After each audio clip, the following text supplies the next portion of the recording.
Solve the proportion. A proportion is when you have one fraction equaling another fraction. And when you see this, it's a very simple method called crisscross applesauce. You take any diagonals and multiply them together. So 4 times r is 4r. Set it equal to the other diagonals multiplied together. 7 times 5 is 35. Now I have a one-step equation. Divide both sides by 4. And it looks like you're going to get a decimal here. You can write it out as a fraction, but you know what? The decimal's not that bad when you divide by 4. 32 divided by 4 is 8, so 32 and 3 more is going to be 3/4 or 0.75, however you want to write it out. But that's how you do proportions. Crisscross applesauce. Solve the proportion. A proportion is when you have one fraction equaling another fraction. When you have that, the method is very simple. Crisscross applesauce. Take any two diagonals and multiply them together. Now, since down here you have b plus 9, I'm going to write it out so that I have b plus 9 in a parentheses so I remember to distribute.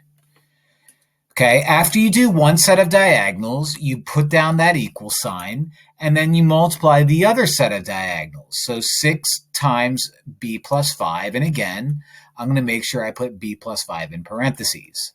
So this is a little more involved than a previous problem that I have, a previous video, the video right before this, where I have to do distributive property twice, and I'm going to have b on both sides of the equal sign. So 4 times b is 4b. 4 times 9 is 36. That's going to equal 6 times b, which is 6b, and 6 times 5, which is 30. Now I have variables on both sides of the equal sign. So why don't I do this? Why don't I subtract 4b from both sides? Because I like to keep my variable positive. It's not necessary that you do it this way. I'm just doing it. Okay, try and stop me. That gives me 36 equals 2b plus 30.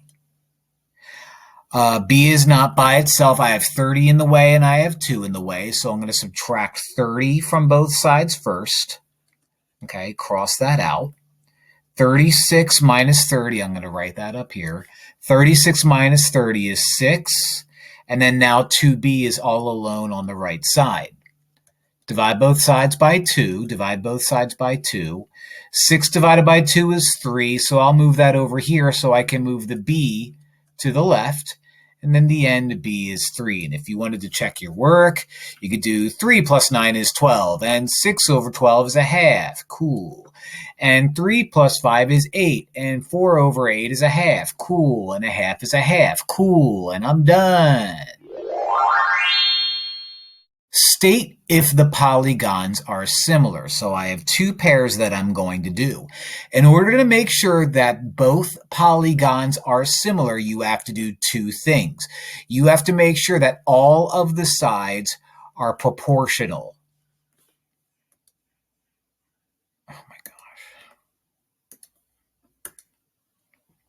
State if the polygons are similar. So I have to check if these two are similar, and I have to check if these two are similar.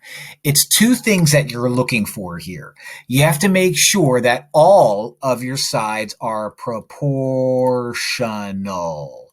That means if I have a quadrilateral, I have to make sure that one fraction equals another fraction equals another fraction equals another fraction.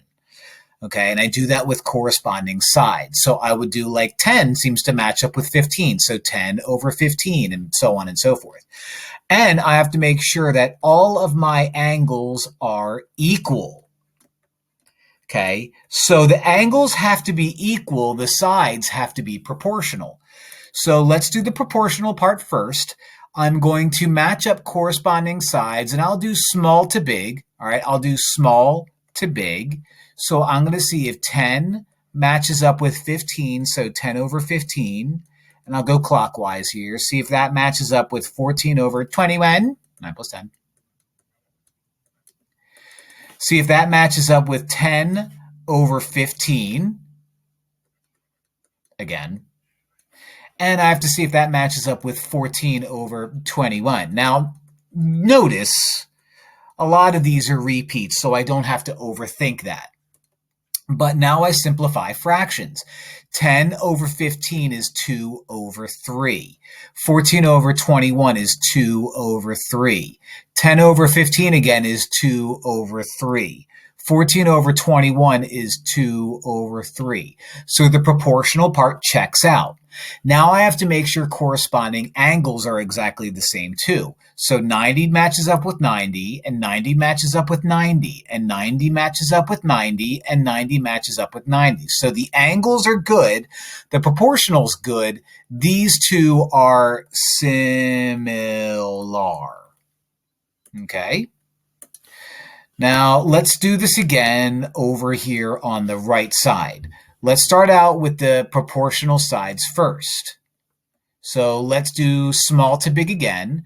So we'll start at the top and work my way around regular clockwise. 7 over 21 has to match up with 5 over 15, which has to match up over 7 over 21 again, so I'm not going to rewrite that, which has to match up with 5 over 15, so I'm not going to rewrite that. If you're figuring this out, if you see repeats, just be lazy. 7 over 21 is a third.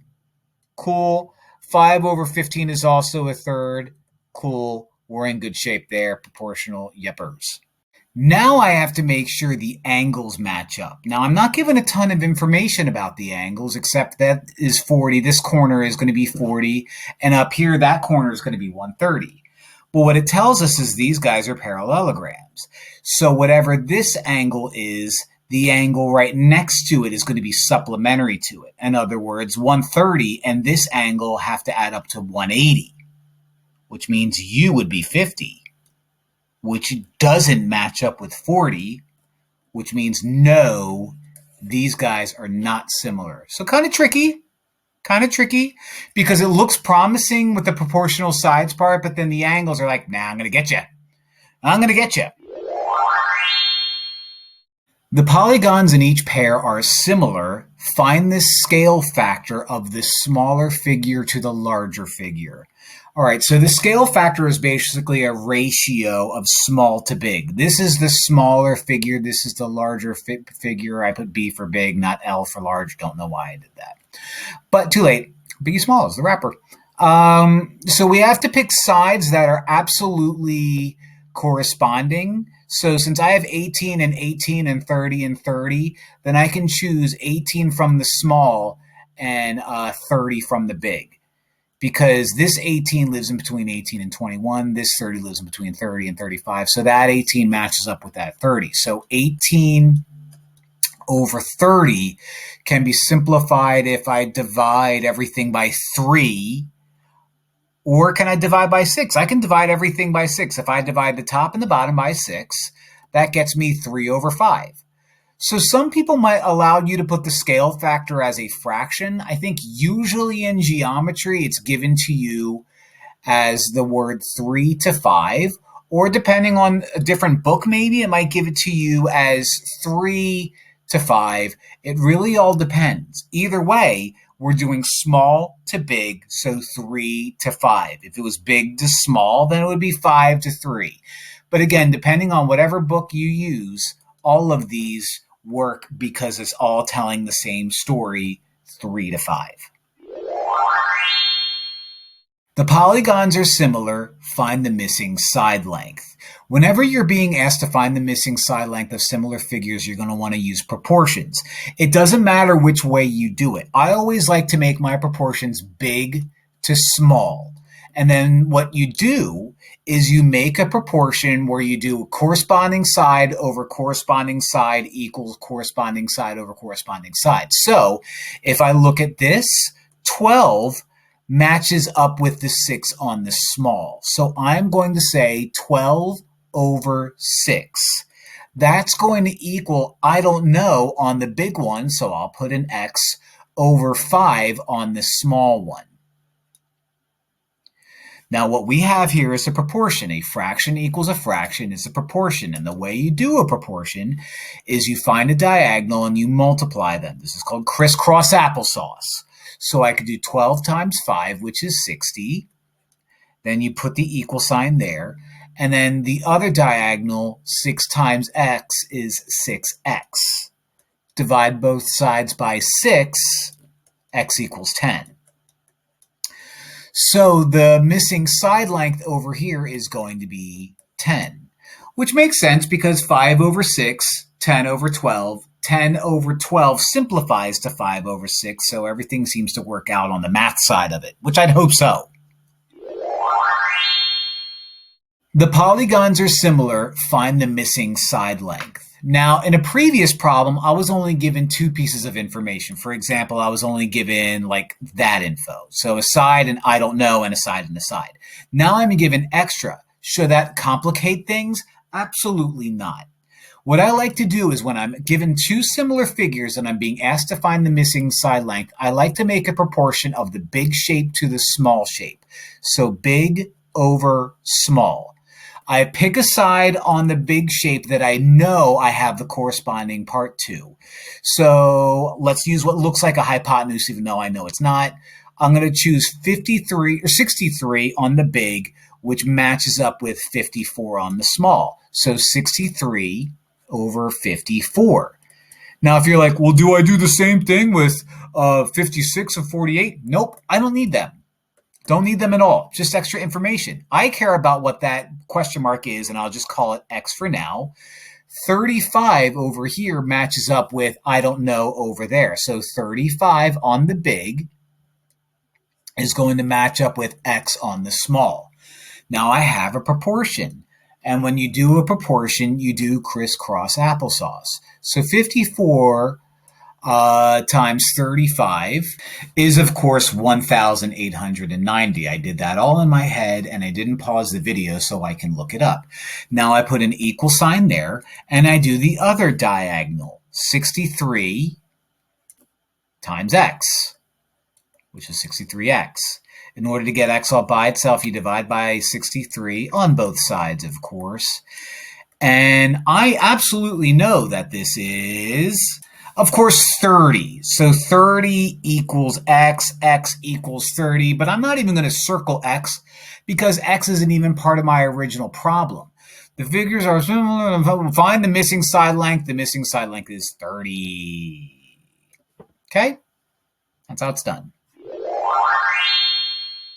The polygons are similar. Find x. Now, my job is to find that x value right here. I'm given 2 similar figures. I'll call you big shape. I'll call you small shape.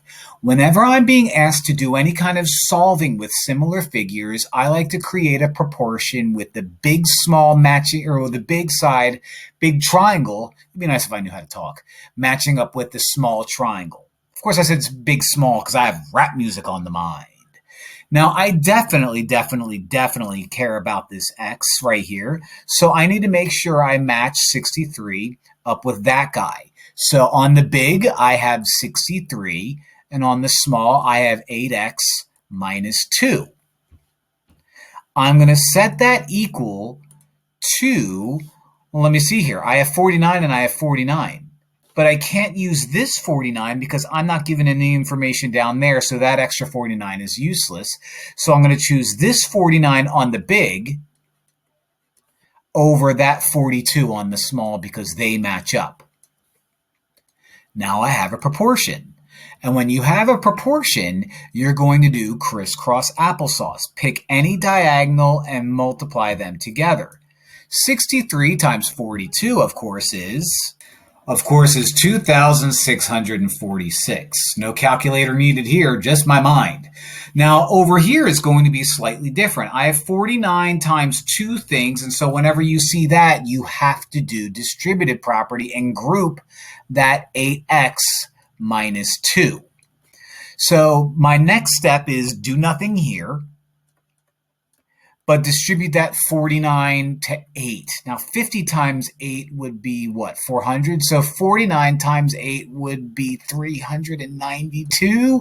I'm just going to sneeze quick. Achoo. Now, that was correct. And so don't forget the x. 49 times 2, negative 2, is negative 98. I have a two-step equation now. So I'm going to add 98 to both sides, add 98 to both sides, and cross you out 2,744. That's going to equal 392x. I've heard of P92x, but 392x, that's different.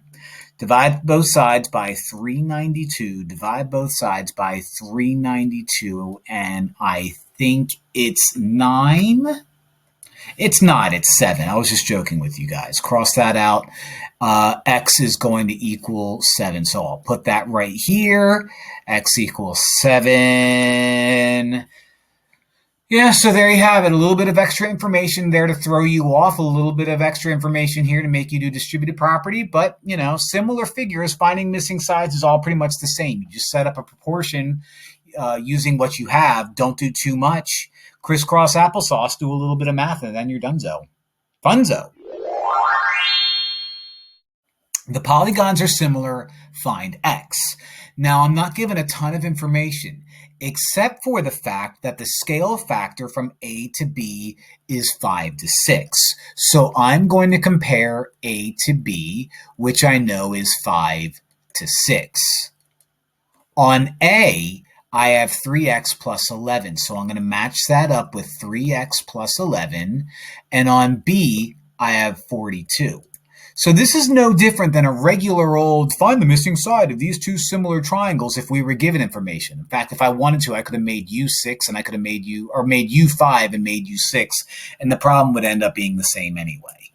All right, so crisscross applesauce, whenever I have a proportion, you always multiply diagonals, make an equal sign, and then multiply the other diagonal. So we'll do 5 times 42 first, which is 210. Yeah, that looks right to me. We're going to set that equal to 6 times 3x plus 11. Ooh, in parentheses, whenever you have a group and you do proportions, you're going to have to do distributed property. Don't forget. So 210 doesn't change. 6 times 3x is 18x. And 6 times 11 is 66. Now I have a two-step equation. Subtract 66 from both sides. Subtract 66 from both sides. Cross U out. And you're looking at 144. That equals 18x. Now it's a one-stepper. Divide both sides by 18. Divide both sides by 18. And x is going to end up equaling 8.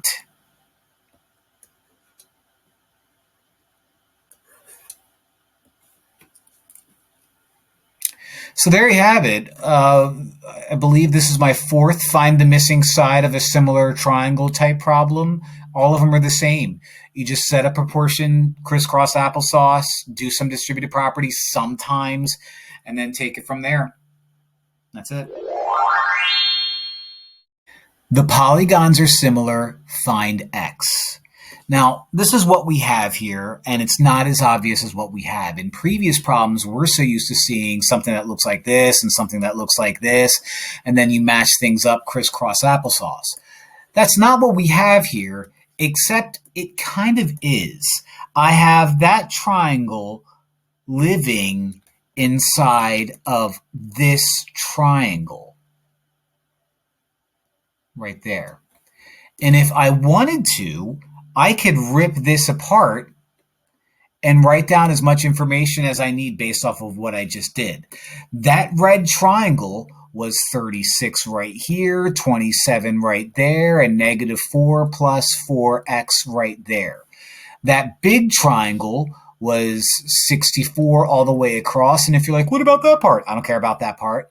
It was 72 and 96. And now what I have is two separate triangles. That used to be one big triangle with a little triangle inside of it. Now, whenever I'm finding similar triangles or missing side of similar triangles, I like to compare the big to the small and make a proportion. We have extra unnecessary information. First off, I definitely have to find X. So I'm going to make sure if I'm going to compare the big over the small that I first start out by comparing 64 over negative 4 plus 4x.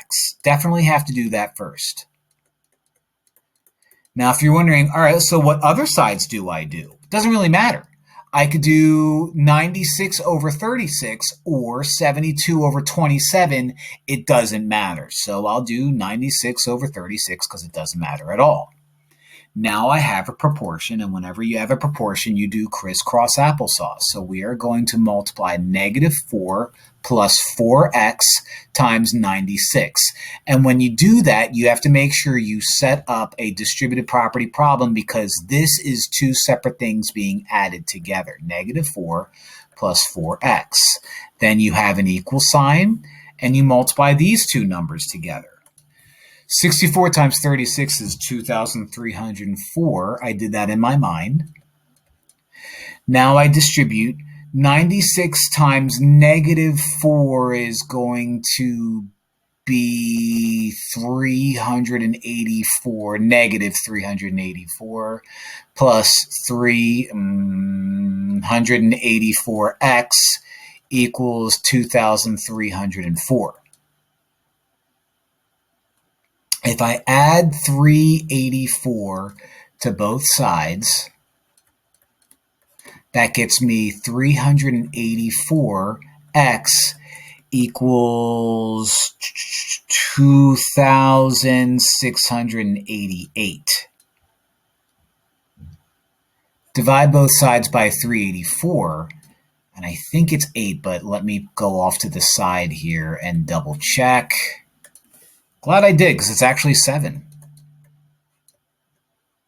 Whew. But that's how you do it. A triangle within a triangle, just view it as two separate triangles. Rip it apart if you have to, which I did, and you're good to go. The polygons are similar. Find the missing side length. The scale factor from A to B is 5 to 6, and I have, I don't know, but it matches up with 30. So whenever I'm being asked to find the missing side length of similar polygons, whether it's triangles or in this case a quadrilateral, the rules don't change. It's asking me to do A to B. So I'm going to set a proportion, which is a fraction equaling a fraction, giving me this information. A to B is 5 to 6. That's going to be equal to A is, I don't know, so I'll call you X, over matches up with 30. Now, when you have a proportion, you do crisscross applesauce, which means you multiply diagonal numbers. Doesn't matter which one you start out with. 6 times x is 6x. Then you drop down the equal sign and multiply the other diagonals.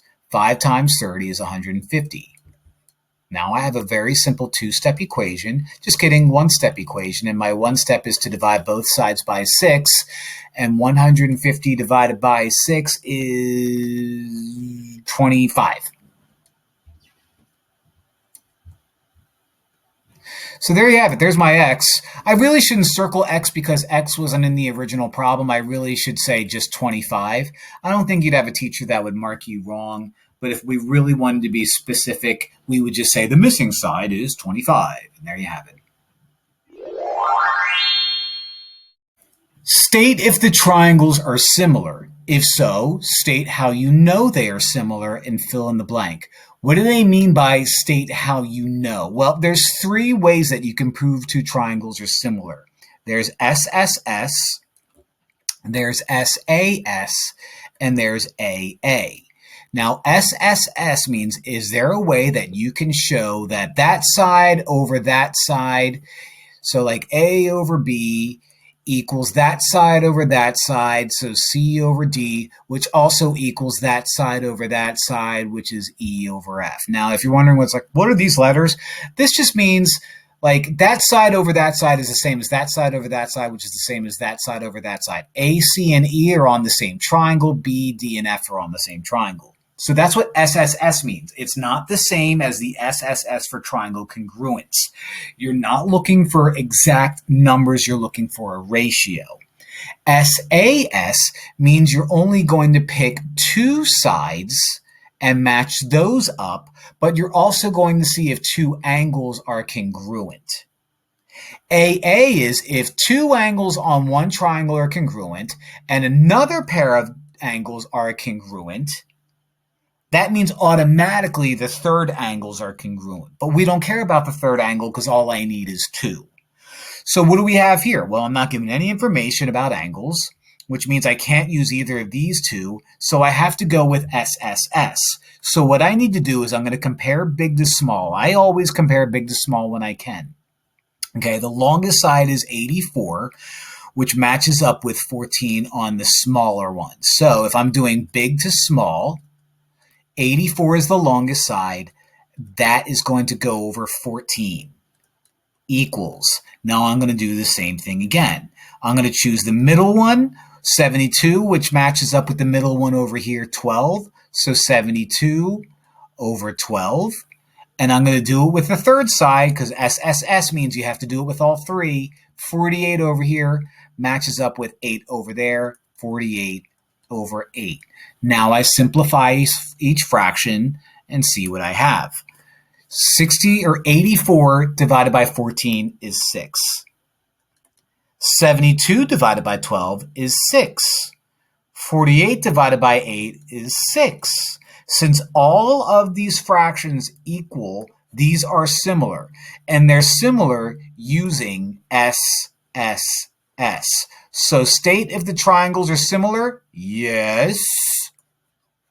If so, state how you know. SSS. And fill in the blank. CBA is similar to, well, I have to make sure that I'm good here.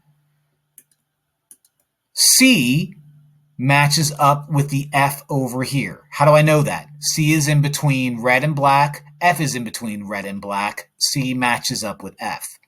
B is in between green and black. G is in between green and black. So G. And then the only ones left are H. So these were similar. SSS was the reason. And triangle CBA is similar to triangle FGH. That little squiggly means similar, different from congruent. State if the triangles are similar. If so, state how you know they are similar and fill in the blank. If I want to see if things are similar, there's 3 ways that I can do that. I have SSS, which means something on the big side needs to match up with something on the small side, and the other thing on the big side needs to match up with another thing on the small side, and another thing on the big triangle needs to match up with something on the small triangle. That's SSS. I also could use SAS, which is are 2 sides proportional and are 2 angles congruent? If so, SAS. Or I could use AA, which says, are these 2 angles the same? Are these 2 angles the same? Oh, well, then the third angles are going to be the same, AA. Now, this is what I'm given. I'm given 2 sides, and that's it. Here's the other thing, though. I'm not given this, but I know that those are vertex angles, which means these are the same. So what I can use is SAS. But I can't just be like, it looks like SAS, I'm done. No, I have to check my work. Okay, now MV and 28 match up. I always like to do big to small. So 28 on the big has to match up with 14 on the small. Very good. That has to match up with 49 over 8. Now, 28 over 14, 28 over 14 is 2. 49 over 8 is definitely not 2. So are these similar? Are they? No, they're not similar. If so, blah, blah, blah, blah, blah, blah, blah, blah, blah, blah. These are not similar, therefore I'm done. They're not similar because even though SAS looks promising, the proportions are not the same. And this makes sense. I mean, if you just look at the picture, I mean, no way. Not even possible. I mean, these two just like, no way. Find X. What I have is a triangle, that is a right triangle, and I have two other right triangles living inside this. Now, there's a way that you could set this up and solve it using proportions, but I'm going to show you a different trick called the geometric mean. You may have heard of the arithmetic mean. This is the geometric mean. If you are given a big right triangle and you have the altitude and your job is to solve for the altitude, and that's what I have here. If I were to take this triangle that's 100 whatever's long and lay it flat, okay, like that, I can see that x is my altitude. What I know is one of those lengths is 36. Now let's take that out and pretend like we don't know that. Let's pretend we don't know any of this stuff, all right? Get rid of these numbers. Okay, there is a little shortcut using the geometric mean. If you are trying to find the altitude of a right triangle, what you do is you label part of this hypotenuse A and the other part B. The altitude splits it. And you set up a proportion A over x equals x over b. That's the geometric mean. Now, I have something very, very, very similar. I have one of these guys is 36. I showed that over here. I don't have the other guy, but what do I know? I can find the other guy by doing 100 minus 36, which is 64. So I would let A or B, it doesn't really matter because you're just going to end up doing crisscross applesauce anyway. I'll say 36 over x equals x over 64. Now that I have a proportion, I can do crisscross applesauce. Multiply two diagonals together, x squared, and multiply these diagonals together. That gets you 2,304. Take the square root of both sides because that's how you undo a square. Now, usually you attach a plus or minus to your number here. However, I'm not going to do that because that implies you're taking a negative side length, which doesn't make sense. What I do get is the square root of x squared is x. And the square root of 2,304 is 48. I knew that right off the top of my head. Didn't use a calculator. Didn't use a calculator at all. But this is using geometric mean. There's other ways that you could do this by using similar. I mean, if I wanted to, I could rip this apart and pretend that I have a small triangle and a big triangle and do similar triangles like I've done 1,000 times on this channel. But here I'm doing geometric mean to show you something new. Find x. What I have here is I have two parallel lines and pieces of that parallel line. There are several ways that I can set this up, but one way that I can set this up is I have a big triangle with a small triangle living inside of it. My big triangle is this whole thing. My small triangle is this little tiny piece right here. And so I'm going to set up a proportion comparing the big triangle to the small triangle. So on the big triangle, I have 45. That matches up with 5x on the small triangle. Okay. On the big triangle over here where I'm given some information, I have 36 on the big. That matches up with 20 on the small. Now that I have a proportion, I could do crisscross applesauce. Take two diagonals and multiply them together. 45 multiplied to 20 is 900. 5x times 36, 5 times 36 is 180. So 180x. Divide both sides by 180. And x equals 5. So this is not too different from regular old find the missing side of similar triangles problems that we've done before. It just gives you information about parallel lines, and parallel lines mean you can do some special stuff with it. But that's it. We're done. Find x. What we have here is we have 3 parallel lines and 2 lines that are not parallel that cut through it. Now, there's a little rule, and I'll try to draw this similar to what we have here. It's obviously not going to be the same. But there's a little rule that says, let's call you A, let's call you B, let's call you C, let's call you D. If these 3 lines are parallel, then what we could do is set up a proportion A over B equals C over D. Now we have something very similar, but it's incomplete. See, I have 25 here.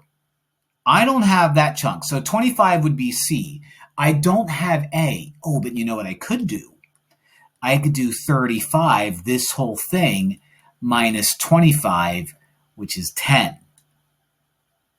Okay? Here, I have 22, but I don't have this part right here, but I do have the whole thing.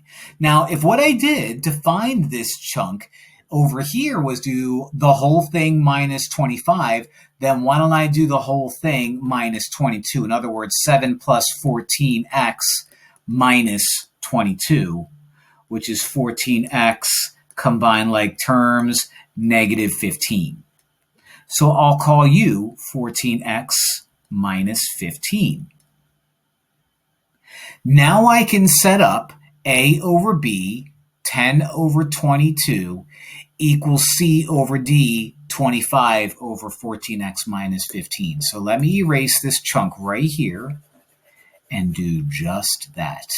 10 over 22 equals 25 over 14x minus 15.